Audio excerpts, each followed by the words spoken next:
ভারী বৃষ্টি ও পাহাড়ি ঢলে ডুবছে দেশের হাওর অঞ্চলে ফলানো সোনার ফসল। টানা বৃষ্টির কারণে ধান কেটে শুকাতে পারছেন না কৃষক। সুনামগঞ্জের সব ফসলই হাওর নাজুক অবস্থার মধ্যে রয়েছে। খলায় নষ্ট হচ্ছে শত শত মন কাটা ধান। তবে এমন পরিস্থিতিতে অতিরিক্ত মজুরি দিলেও ধান কাটার শ্রমিক পাচ্ছেন না কৃষকরা। প্রতি বিঘা জমির ধানের জন্য সরকারি ভর্তুকির হারভেস্টার মেশিন ১৭০০ থেকে ২,০০০ টাকা হলেও নেওয়া হচ্ছে ৫,০০০ টাকা পর্যন্ত। এমন পরিস্থিতিতে দিশেহারা হয়ে পড়েছেন কৃষক।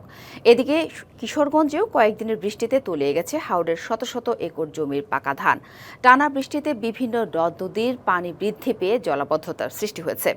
জেলার অষ্টগ্রাম, ইটনা, করিমগঞ্জ, হোসেনপুর ও বাজিতপুর উপজেলার বিভিন্ন হাওরে বৃষ্টির পানিতে প্রায় ৯১৭ হেক্টর জমি পানিতে তলিয়ে গেছে বলে জানিয়েছে কৃষি বিভাগ। হাওরের পরিস্থিতি জানাতে আমাদের সাথে সুনামগঞ্জ ও কিশোরগঞ্জের সহকর্মীরা যুক্ত হয়েছেন। প্রথমে যেতে চাই সুনামগঞ্জে, কথা বলবো সহকর্মীদের সাথে। সুনামগঞ্জে আছেন সহকর্মী সাইদুর রহমান আসাদ। বৈরী আবহাওয়ায় জমির ধান ঘরে তুলতে কি ধরনের সমস্যায় পড়তে হচ্ছে কৃষকদের, আর এছাড়াও কত শতাংশ ধান কাটা হয়েছে আর কত বাকি আছে, হাওর এলাকার প্রস্তুতি সব মিলে জানাবেন। বিভাগের তথ্য মতে শতভাগ ধানের মধ্যে ৪৪ ভাগ ধান কাটা হয়েছে। অর্থাৎ বলা যায় যে প্রায় এখনো ৫৬ ভাগ ধান জমিতে রয়ে গেছে।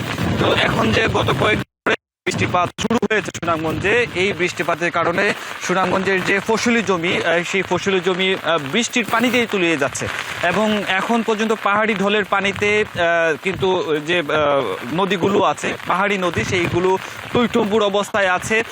এতে করে যে হাওরগুলো কিন্তু ঝুঁকিতে রয়েছে। দেখতে পাচ্ছেন যে খোলা, আমার সামনে ক্যামেরাতে দেখতে পাচ্ছেন যে একটি খোলাতে কৃষকের যে গরুর জন্য, গবাদি পশুর জন্য যে খড়, সেই খড় রয়েছে।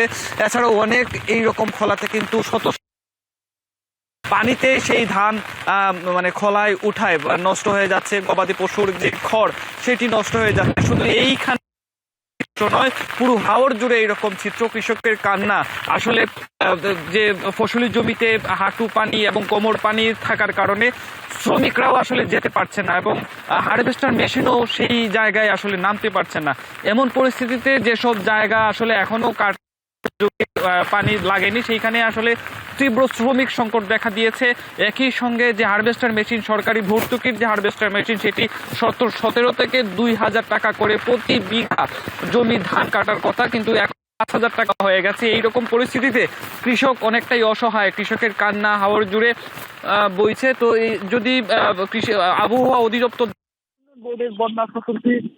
জানিয়েছে ২৮ তারিখ থেকে ৩০ তারিখ পর্যন্ত চলতি মাসের এইরকম বৈরী আবহাওয়া থাকবে এবং এই বৃষ্টিপাতের কারণে আসলে নিম্নাঞ্চল, সেই নিম্নাঞ্চলের সাময়িক বন্যা পরিস্থিতি দেখা দিতে পারে। তবে এই পরিস্থিতি ভাগ্যে আসলে খুবই একটি খারাপ পরিস্থিতি আমরা দেখছি। কারণ যারা ইতিমধ্যে ধান কেটেছেন ক্ষেত থেকে, তারা কিন্তু শুকাতে পারছেন না, সেই ধান নষ্ট হচ্ছে এবং খোলায় থাকা অনেক কৃষকের জমির, অনেক কৃষকের খোলাতে পানি উঠায়, সেই ধানও কিন্তু পানিতে তলিয়ে যাচ্ছে।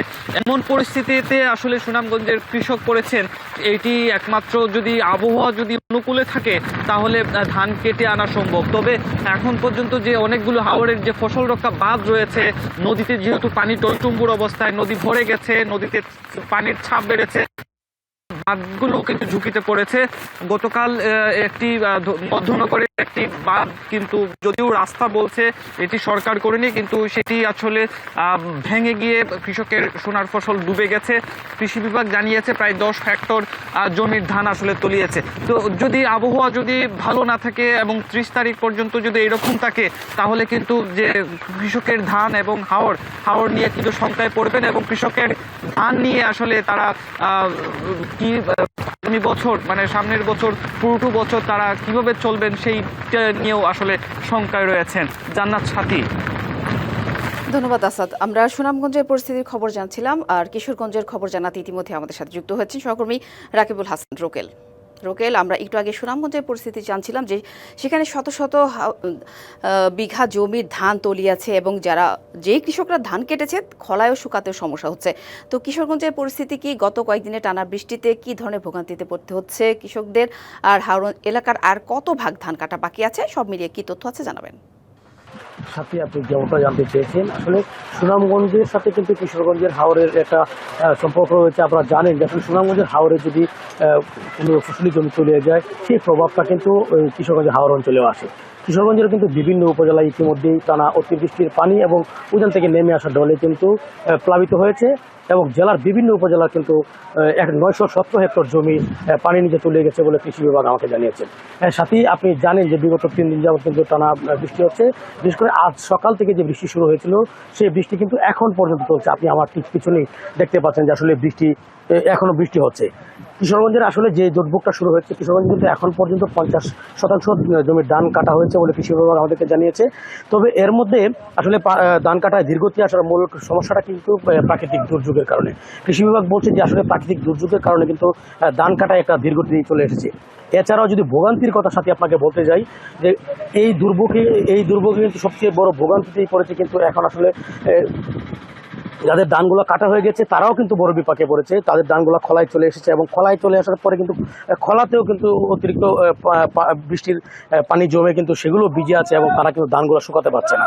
এছাড়াও আপনার ফসলি জমিতে কিন্তু পানি থাকায় সেই জমিতে কিন্তু এখন পর্যন্ত হারভেস্টার মেশিন দিয়ে আসলে কাটা সম্ভব হচ্ছে না এবং সেজন্য কিন্তু তাদের শ্রমিকের খরচও কিন্তু বেড়েছে কয়েক গুণ। জেলার অষ্টগ্রাম, ইটনা, করিমগঞ্জ, হোসেনপুর, বাজিতপুর উপজেলার বিভিন্ন হাওরে বৃষ্টির পানিতে কিন্তু প্রায় 917 হেক্টর জমি পানিতে তুলে গেছে বলে কৃষি বিভাগ জানিয়েছে। ক্ষতিগ্রস্ত আর কৃষি বিভাগ বলছে যে ক্ষতিগ্রস্ত কৃষকদের তালিকা করে ক্ষয়ক্ষতির পরিমাণ নির্ধারণ করা হবে এবং সেটি কৃষি বিভাগকে জানানো হবে। বৃষ্টি নিয়ে আসলে নিকলি আবহাওয়া অফিস সূত্রে জানা গেছে, গত মঙ্গলবার সকাল 6টা থেকে দুপুর 12টা পর্যন্ত 90 মিলিমিটার বৃষ্টিপাত রেকর্ড করা হয়েছে। এর আগের দিন সোমবার কিন্তু 24 ঘন্টায় 20 মিলিমিটার বৃষ্টি হয়েছিল। আজও কিন্তু সারাদিন ভরে কিন্তু সকাল থেকেই কিন্তু বৃষ্টি হচ্ছে এবং যে লক্ষণ দেখা যাচ্ছে তাতে আসলে মনে হচ্ছে যে এই যে কিশোরগঞ্জ থেকে আমার কাছে এই ছিল সর্বশেষ সাথী। ধন্যবাদ রোকেল।